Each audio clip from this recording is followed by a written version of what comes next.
Well, hey there. Let's have a little chat about Arc Raiders, the new hotness, the incredible game from the makers of the finals. Which is also pretty funny because the finals was actually announced back in 2022, yet Arc Raiders was announced in 2021. But after that initial announcement, they did complete a bit of a soft reboot of the game, realizing that some of the elements they developed within the gameplay just weren't quite as fun as they were expecting. But the finals was already moving at a quicker development pace that allowed them to release that ahead of Arc and sort of supplement their funds for Arc Raiders as well. Now for me, I want to give you a bit of backstory on myself and how I felt coming into this game, why it impresses me, and why I think they have a recipe for success here. So without further delay, here's why Arc Raiders fucking rules. Firstly, to give a bit of backstory for myself, I've never played any extraction shooters in my entire life. I always thought that the hardcore nature and super short time to kill was something that kept me away from these games. If I wanted to play something where I would die in maybe 2 or 3 shots, I'd just pop on Call of Duty or something similar. Or at least that was the thought. Over the years, I've mostly gotten away from competitive games all across the board. I still hop on a fighting game here or there, but I stopped playing, Call of Duty, League of Legends, or even Deadlock. I used to play a bit of Valorant and CSGO a little bit too here and there, and I just don't play any of them anymore. A lot of those have a primary focus on that competitive nature of the game, which instead I've turned my eyes toward more cooperative experiences, such as Peak or even Path of Exile 2, and one of my favorite games of all time is Risk of Rain 2. I don't know if I'm making that transition because of my age, but I'll also throw on the occasional fighting game here and there, just to, teach my kids a life lesson that dad ain't no pushover, you know what I'm saying? But otherwise, I'm moving away from them altogether, and I find more enjoyment in the ones where I can just work with people instead of against them. Seeing as extraction shooters are primarily focused around PvP, getting into gameplay, finding some loot, surviving by the skin of your teeth maybe, and then getting out of there. Or die trying.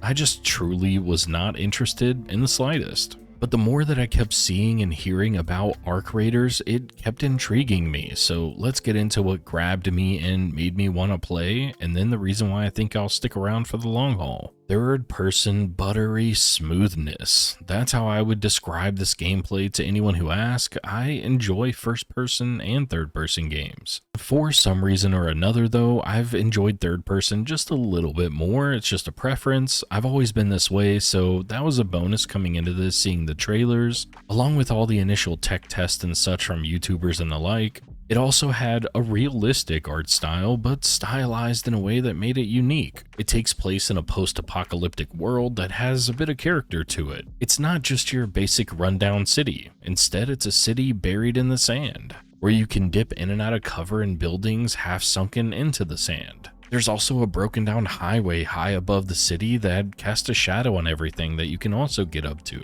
There's some larger buildings in the distance, and they're all unique for the area. There's also a swamp and dam area that's covered in like scientific research buildings where there's more nature and foresty aspects. There's a spaceport zone with big open areas, tons of disabled vehicles, but also large open buildings for manufacturing. Then there's a giant open countryside field with a gorgeous vista and some broken brick structures, but otherwise rolling hills, trees, and brushes that help you break the line of sight or hide if you need to. These zones are all unique and distinct, even down to the way that you extract in them. Each of them takes about 15 to 30 seconds to call down that extraction point before it can open up and allow you to leave, which lets other players know that you're nearby, allowing for some tense firefights in these final moments, or possibly make some friends right before leaving the raid. Most of these do have a unique twist as well. These extraction points can be a metro station, maybe an elevator that's sort of like a bunker that opens up. It forces you to interact with these extraction points differently, and they're uniquely paced and structured depending on which zone you decide to tackle. They also open and close at different times during the match, where as you get further in, there's less ways to escape, making for some close encounters with death here. If they continue to create zones and maps with distinct distinct characteristics like this, they could keep this going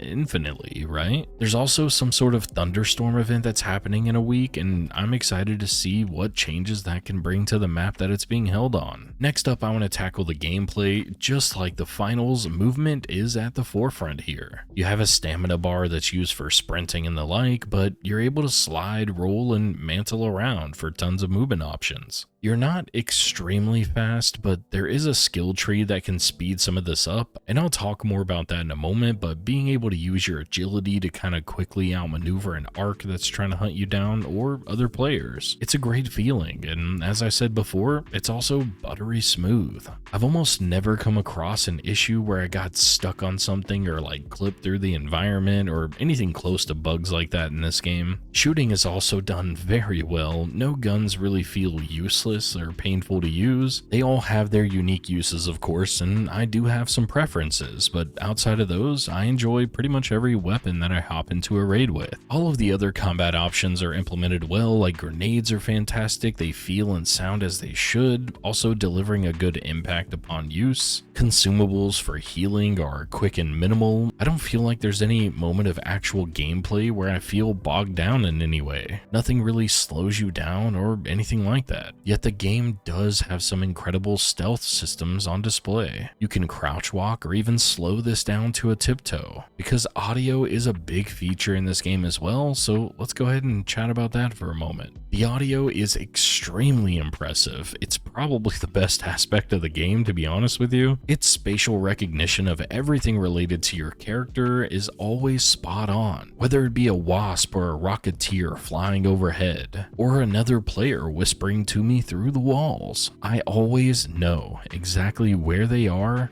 and that makes this game so much more immersive. Some games I can sorta turn my brain off and even listen to a podcast while I play it, but this is not one of those games, I tell you what. Keeping my ears as peeled open as possible is usually the key to success. Hearing a pop robot roll around a corner is vital to not being caught off guard when it attempts to explode on top of you. And sliding around always brings me a smile, especially in the different environments that sound distinct from one another. One of the ones that always gets me is sliding down the stairs every time. You get that that happens whenever you fucking slide down the steps and you're like hitting each one on the way down. That shit makes me giggle every time. I'm a simple person, what can I say? I can also hear anytime that an arc has spotted me because it makes these little beeps and boops, or even whenever somebody shoots way off in the distance. Flares from other players not only fly off into the sky, but they can be heard almost anywhere else on the map. Audio design is just kind of insane in this game, and I honestly fucking love it. Hearing the crack from somebody's rifle or an explosion from an arc is always crisp and clear as shit. Yet we haven't even spoke about one of my favorite aspects: proximity chat. And as a tiny bit of information about myself, upon launching a new multiplayer focused game, the first thing that I do is turn off any chat functions. I just don't want to talk to people. I've never enjoyed this. This is not something for me. I enjoy playing the game, but I'm one of those weirdos who just don't really enjoy the banter that goes back and forth. For me personally, I find it detrimental to my ability to have fun, so that's what I do. I instantly turned off the chat and I just started playing the game. But after using emotes primarily in the first few raids, I realized that prox chat would probably serve me much better. And boy, was that a fucking game changer. Was I absolutely wrong to turn this off in the first place? I have made so many little random raider friends when I'm out on these excursions who I will never see again. On one occasion that I had a group of 6 solo players, including myself, to take out a leaper. And we did that shit in like less than 60 seconds. We just threw probably a dozen grenades on top of it and it was fucking gone instantly. Then I had me and 2 other solos try to take out a rocketeer with the free kits that we had, and it went horribly fucking wrong, resulting in one of them fully dying and me and the other guy just escaping with no health or shields left. and pretty much no ammo on top of that. On another raid, I ran around with a guy who was playing a recorder during the entire match, pretty much just running around making noise. I've had to personally apologize to enemies who I killed who were meant to be friendly. I've yelled at dudes as well who killed me and my buddy after we just took out a larger arc because they were very successful in their mission. They took our loot and they almost killed us. We barely made it out, but they didn't take our lives. And that's what matters in this game. This has been an eye-opening experience, and I've had so much fun. Most of the raiders I've come across are friendly more than they are aggressive, which is crazy in a PvP-focused game. But you don't always have to be enemies. Also, as a final note here, one of the last things I did last night before turning off the games is I just went into a few raids with only a recorder, making my little beeps and boots with my little flute sounding thing, my doo-doo-doo-doo-doo, sitting there going off with it, right? I would find any players that I could find and tell them how good I was with my mouth and my hands from playing that recorder all night, and boy, they would surround me and think it was fucking hilarious. And of course, I thought it was pretty funny as well, but they would be cackling and we would just have a dance party around me while I continue to play it. And I honestly doubt that I could have any similarity of an experience within any other game, which makes Arc Raiders one of the best experiences that I have ever had in a multiplayer game with random players. The last big thing that I want to chat about here though is the progression in the menus,